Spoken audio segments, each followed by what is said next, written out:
Hey everyone, welcome to Love, Rinse, Repeat, a podcast recorded on the unceded sovereign lands of the Gay or Muggle people by me, Liam Miller, he, him, here's a minister in the Uniting Church in Australia. Joining us back on the podcast, what might be her fifth time, is Grace Ji-Sun Kim. Grace, welcome along. Oh, thank you so much for having me. It's always a pleasure to be on your podcast. You do so many. I don't know how you keep up. You and Trip Fuller make it look so easy. I decided to do one and then it's so hard. I can barely put one up a month. One a month seems good. I don't know. That might be the move in the future. That's okay, that's but you probably do wise. so many. Trip does like once a week or something like that. But Yeah. you two make it look so easy. I thought it was like a piece of cake, but it's The so thing is, hard though, to Grace, do it. we're not publishing 2 books a year, so like it's it's a bit easier to keep the podcast churning out if you're not also handling all of that. And speaking of books, we're talking today about your recently Yes. released Invisible: Theology of the Invisible. Experience of Asian American Women. We both got our copies held up for those watching. This book, it's out with Fortress Press now, and you can pick it up wherever you get books. So please, folks, do that while you're listening. So, Grace, I guess talk to us about this book. Like, in a lot of ways, it feels, I don't know, your relationship to it, but it feels like almost like a culmination of a lot of what has been, in a lot of your other works and building, and then kind of really takes the foreground here. So I don't know if you have a kind of a relationship to it, if this is a book that's been brewing for a while, or whether, it has a different kind of relationship. So talk to us a bit about what you're hoping to achieve with this book, and I guess how you found the reception so far. Oh yeah, so it's a book. All my books kind of brew in my body for a while, in my brain, and I've always kind of wanted to share my story. And they were, they pop up in my blogs and my previous book, and so I originally started this book like more as a memoir, and then when I had the publisher kind of made it more academic. So my stories are weaved in with the historical information of the Asian immigrants coming into the United States and into Canada. And then, some of the laws that were put in place. So there's a lot of history in the book, as well as a lot of theology. So it's not quite the book I imagined it to be, but that's with almost all my books. I think of one thing and then the end product is something else. But I'm really happy with the book. I write in the introduction that, I was near the end of the book and my laptop crashed. You always think, and, students tell you their laptop crashed and you think it's never going to happen to you. And it was a new laptop. It was only like a year and a half old, my Mac. And I just never imagined it. And I'm one of those busy people that could care less about storing things on a hard drive. And so I lost most of this book, and it was very devastating. I cried for months because I sent it to so many tech companies so that they can retrieve the data. Nobody could. So the last option was then to send it to Apple, and then they just redid the internal, which means there's no way to get the old data. So I lost everything. And, it was a really tough lesson to learn.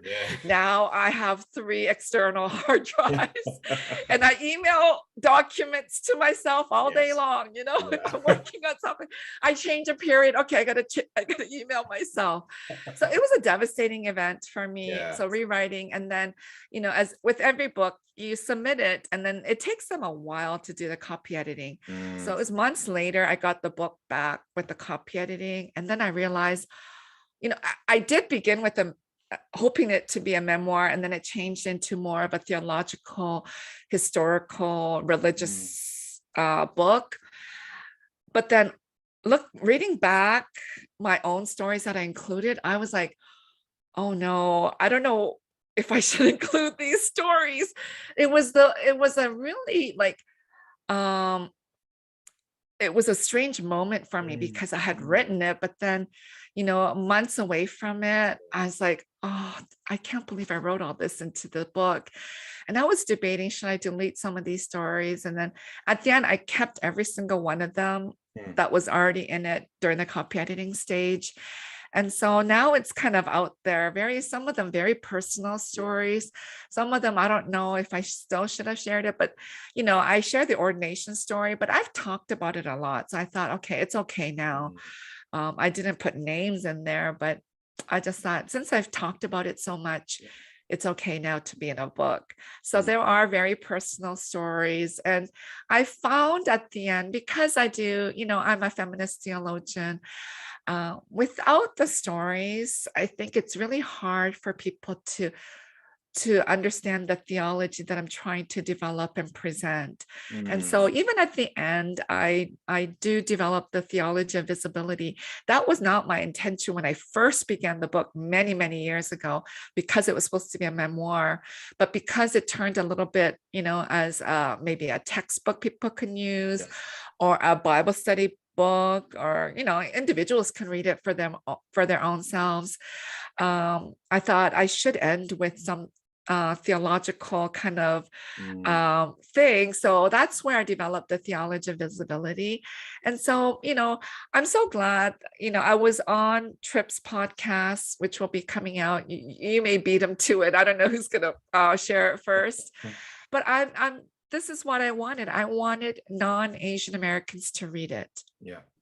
I want everyone to read it, because I think people can still find a part of themselves as they're reading my book. The history of immigration will be different, but still they may be on the other side of that story too. But I'm just hoping that the book will open people's eyes and hearts to see how people in the margins experience God, experience Christianity, experience church, because, Christianity and theology has been so white and so male dominated. We need to kind of dismantle this, unpack it, deconstruct it. And so I hope my book is a little contribution to that. I think it's a necessary kind of contribution. That's why we need womanist voices. We need Hispanic, Latinx voices. We need white women.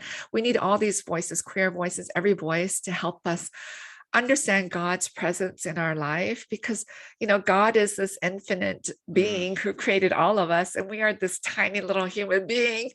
And so, one voice will do no justice to understand God's presence in the world. We need all these diverse voices and their experiences to help us understand the fullness of God. Thank you, Grace. I think it does definitely move us in that direction. So it is an excellent work. Thank you. It was interesting. So thinking about this central idea of invisibility and that being this marker of Asian American women experiences. There was a tweet I saw some time ago, and I tried to find it in preparation for this, but maybe it was deleted or the person wisely left Twitter. But she was a Asian American woman, and she was talking about how she was at some big kind of conference, sitting next to her white husband, and then they said, like, okay, now we're going to have like the POC caucus. So folks who are, white, you can move out. And so the husband got up and he kind of turned back to her and it's like, aren't you coming? And she was like, I'm a person of color too. She shared that kind of experience of, invisibility and when you count and do people see you as counting within that? And I think, part of what your book is exploring is that particular experience of, belonging and non-belonging. Yes. Particularly when the racial discourse is so often in the US, a black-white discourse. So yeah, talk to us a bit about that invisibility as this kind of, central motif, and then I guess how that kind of, that relation, I guess, within where people see themselves and belong, and actually, and the book's kind of push to, we need to see ourselves in this Asian American identity. Yeah. So, the concept of invisibility and being invisible is not just to the Asian American woman, but also Asian American men too. So, as you mentioned, the black and white dichotomy of racism. So that's what happens here in the US. We talk about racism in black and white terms. It may be happening in other parts of the world, like Australia and other places. So, if you're not Black, then the experiences that we experience are not considered racism or racist.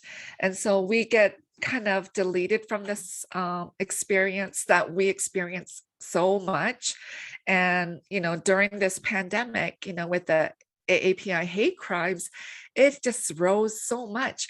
There were always Asian hate crimes, towards our community, but the increase, and it didn't help because we had this president who kept calling it, Chinese flu or the Asian flu. And so in an indirect way, he was saying, go attack these people that brought this to our country. So, these hate crimes and this racism is just part of our whole immigrant history. So when you keep telling us that it is not racism, that we become invisible in the society. And it's not just that aspect, but there's many aspects that make us invisible. In America, we're about 6% of the population. African Americans, I think, are 14 or 13%.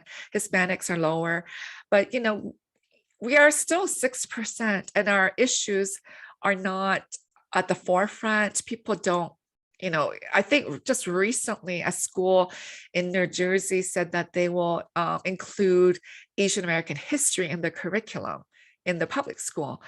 We don't hear or we don't learn about Asian American history. And we have such a long history here in the US and in Canada, but it's not shared. So in so many layers, we're made invisible. And then, in the 1960s, sociologists said that, Asian Americans are the model minority. And that was a horrible myth to put upon us.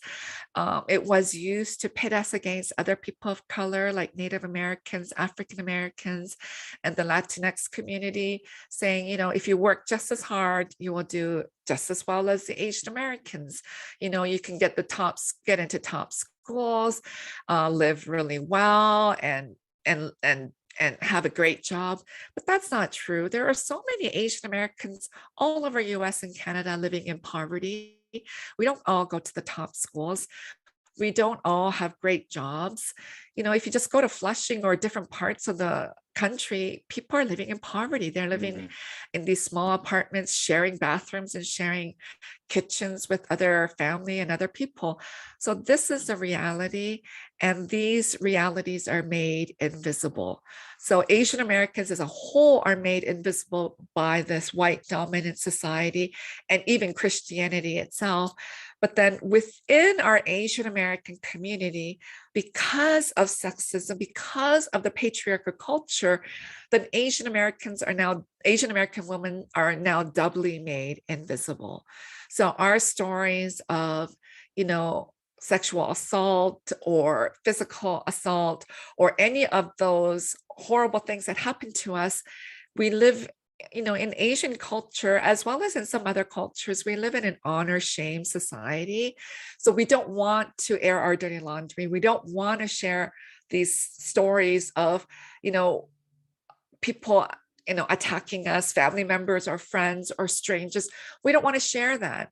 So then that's the other layer of Asian American women's experience, that we are made invisible by the white dominant society, and then this patriarchal Asian culture that we also reside and are part of.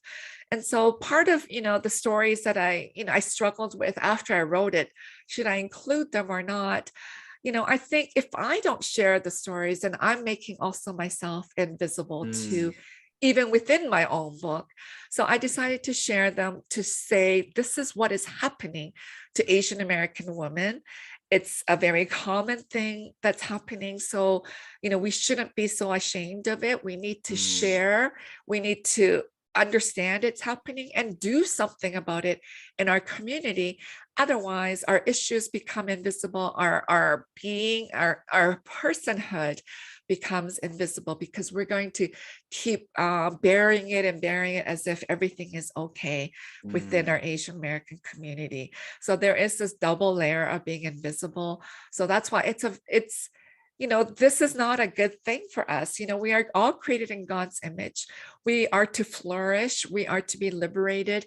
And we've got all these multiple layers of things that prevent us from flourishing and doing what God has called us because of these structures that exist. No, thank you, Grace. I think that's right on. And I think so. It's interesting. There's like a bit earlier in the book where you talk about going into your graduate program or into a class as an early PhD student. You hear a man's voice rang out behind you of "Thank God, another Asian," and you turn around and saw some young male Asian students there who saw you, and you kind of detail the kind of conflicted feelings you had of like, not wanting to be just another or instantly associated with, like, because of that, defining characteristic, but also, and wanting to be seen as just a theologian, but also acknowledging, as you have just now, we've got to speak from and to these particular experiences and not try to hide them. And a lot of theology's problems in that white male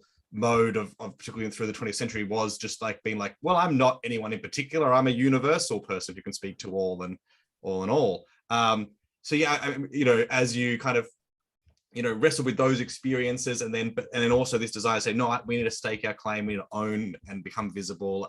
I'm just curious about that, how you feel that navigation still in your theological work as you write about a wide range of things now, but still, there's a sense of, but from here. Yeah. So, when I was doing my PhD, there were a lot of visa students from Korea. So all these men, I think I was the only Korean woman at the time. It's a large program at the University of Toronto. There's, I think 7 seminaries there, and they all come together as the Toronto School of Theology. So I was at Knox College and St. Michael's University, but I was about the only Asian woman there, Asian American woman. And I had all these Asian American or Asian male classmates. It was very difficult. In one way it was fun to hang around, but another way, the expectation, but then also how other white people see me. So there were a lot of things happening, and it's one of those experiences I'm just so glad to put behind me and to be done with. I'm just glad that it was one of those programs.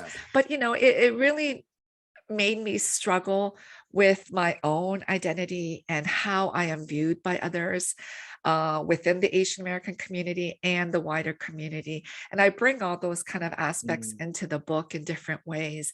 And, even though I said I'm glad to be done with it, those kind of struggles I continue to have in different areas.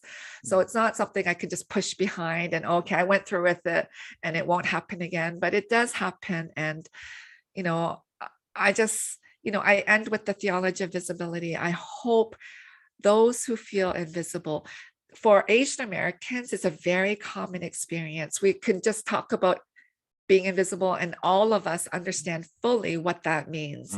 But I think in so many other ways, different constituents, different people in our society feel invisible, whether it be because of their ableism, whether it be their sexual orientation or their gender identity. People are made to feel invisible. And I think, part of our Christian calling is to embrace one another and to love one another and to value them and make them visible. They should be pulled in from the margins and welcomed. Yeah, you're right at one point about how that invisibility obscures our understanding of the self, our desire, our perceptions. There is this kind of this self-damage or this self obfuscation that happens through that process. And so there is this kind of affirmative, healthy move in that claiming of visibility. Yeah. So, when I was growing up, because of the racism experience in school, you just want to be made. Not only are you made invisible, but you want to make yourself invisible too, because if you stick out, then they will continue to make fun of your looks, your heritage, your identity, your accent, the way you dress, the way you smelled. There's all that. So, there's all these different layers of this invisibility that happens to us. But, as I write the book and as I raise my 3 children, I'm trying to live day by day by embracing and celebrating my Asianness. Sandra Oh, who's a Canadian American actress, I identify with her in so many different ways. And the fact that when I was growing up, everybody thought I looked like Sandra Oh, but anyway, that's another side thing. But her and I are very similar in age, but she has the hashtag. It's just an honor to be an Asian. So I try to celebrate, because I think that's what we need to do. Yeah. Whatever your identity is. The other book that I wrote, co-wrote with Susan Shaw, Intersectional Theology, that really looks at our multiple layers of identity and the intersectionality and how these forms of oppression are intersectional. So I feel those who are oppressed because of these different forms of oppression and domination, that, these multiple layers that happen in our society and in our churches, can start to embrace their uniqueness, their ethnicity, their identity. Because I think if we can do that, then we will be happier and be grateful and thankful for being created the way we have been created. Yeah. And then I like then how that celebration and embrace, then when you get to that theology of visibility, like carries over into method and expression. And that you say, like, Asian people have this rich cultural heritage, rich language, rich conceptual, philosophical traditions that need to be brought to bear on the way we talk about God. And you've done this in other works. You've talked about the Holy Spirit and Chi, and you kind of bring up, you kind of use 4 in this book of Chi and I want to get some Han, Uri and Zhong. That you bring these out as, these are gifts to kind of our speech about God that we, need, as part of being visible, is bringing all of that along. So talk to us a bit about that side of, you don't have to go into the whole thing with all 4, but like a bit of how that shapes that theology of visibility and is, I guess, this outworking of that celebration and affirmation. Yeah. So, for a long time, I was so embarrassed about my heritage, my language, everything. I remember when I was growing up, my friends would do, my Korean immigrant friends would do a lot of things to make themselves look less Korean. Either put, and it was very common practice, because I read it in other people's books now too. With the eyelids, my friends used to put tape over their eyes to make their eyelids fold, dye their hair, do various things to make them look less Asian. And, nowadays people do plastic surgery to make themselves look less Asian too. And that happens in Korea. Korea is probably one of the #1 facial plastic surgery in the world, not the body, but the face. So we do things because of this westernization of beauty. You have to look kind of Western to be considered beautiful. If you're not, then, you look kind of weird or too, there's other names I don't want to use. So, but, as I come to accept how God has created me, and embracing my differences, it's become a joy. And I want to pass that on to my children, because I know they've experienced racism as they went to school, as they went to public school. So and this is for all, that we need to celebrate this theology of visibility. So I use a lot of my Asian heritage, Asian language, as you mentioned, in my books. And I do that again here in the book Invisible. And as you mentioned, I go over the 4 that help us to move towards a theology of visibility. So one is Han. Han is a Korean term for unjust suffering. So there are systems that are set up to cause us to have pain and deep, pain deep in our hearts. And so you can experience it individually or as a collective people. And so Asian American women collectively, because we are made invisible in so many different layers, we carry this Han. So recognizing that we have this Han. And then Chi, the term for spirit, and I've written about that in other my previous books too. But I think it's very important to bring it here too, because Chi is really helping us to become visible, that, the spirit that resides within us. Chi always is. It reminds us of this embodied understanding of the spirit.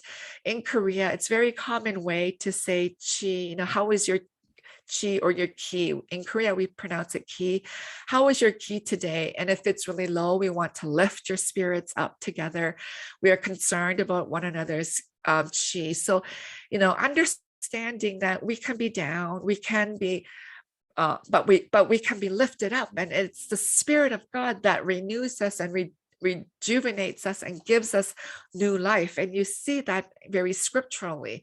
So the Han that we may be experiencing, the Chi lifts us up and tries to make us visible. Chong is another Korean term, and other theologians have brought that in. In the English language, we have different words for spirit, for love, like eros. And so I think the more words that we have and the more vocabulary, the better off we are to understand the multiple dimension of love that we experience. So Chong is the sticky love. If you put your finger in a jar of honey, it's so sticky, it's hard to release your fingers. And that's the kind of love that we experience between us. Koreans experience it. So even though you may argue with your family member, Chong will bring us together. So, even in the brokenness of our community, because of racism that we experience, this whole long history of racism here in North America, Chong will still bring us together and keep us together. So Chong is this kind of a different word for love that helps us to understand. And this Chong between God and us, nothing can separate us from the love of God. It's very scriptural. So, New Testament, we've translated as love, but I think there are other words, and I know different communities and different languages around the world have different forms and words for love. So I encourage people to bring them into this theological discourse, because it only widens and deepens our understanding of who God is. And then Uri, the fourth concept is a Korean term for hour. And it's, I grew up in North America. I was born in Korea, but grew up in Canada. And now I teach in the US. But this Western concept of individualism overrides community in so many cases, in schools and churches, everywhere else. And that's not so much like that in the Asian countries. It is very communal. The community is important, more important than the individual. That's why this honor shame works very well in that kind of society, where you don't bring shame into the family, because you're not an individual, you are this part of this community. So Uri, and it's interesting, in the Korean language, we rarely say I. It's just not used. Sometimes in the sentence, it may be inferred, people will understand, but you don't really use the word I. So even the grammar itself indicates how, the individual is not that important. And, and so we use Uri a lot instead of I. And an example I give in the book is, Liam, you're married to one woman, but when you talk about your spouse, your wife, you don't say my spouse. In the Korean language, that would be incorrect. You would say our wife and our spouse, because that's how it's correct in that Korean language. Most things are our. So you may be a single parent, you don't say my child, you say our child, our parents, our church. You don't say my church or my school, you say our school and our church. So this communal understanding is so helpful when we're talking about visibility. A theology of visibility, we are part of this body of Christ. We are part of this faith community. It doesn't matter how you look or what your heritage is or what your orientation is. We are all part of this body of Christ. We are part of the kingdom of God. So recognizing that should be able to give visibility to all those who feel so marginalized, feel so invisible in our society and in our churches.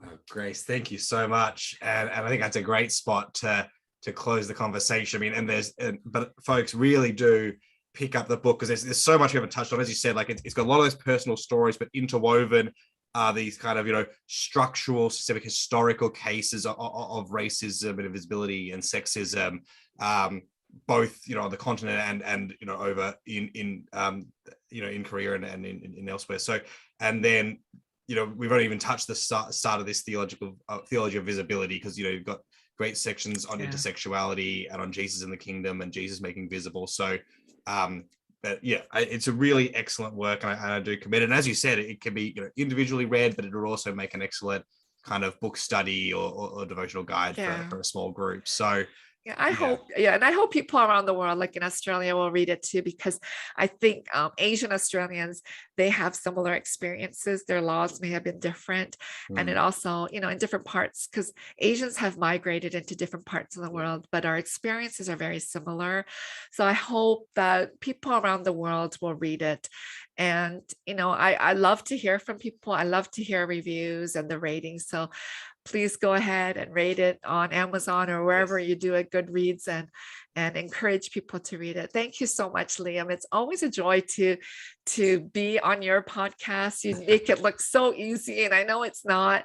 So thank you so much for having me. And I hope to see you one day again when the pandemic is over, when we could all travel again. So that would be wonderful. So, no, thank you so much. It is always a joy to have you on. It always a pleasure to read your work. And folks, as well as picking up Invisible, make sure open up wherever you're listening to this right now.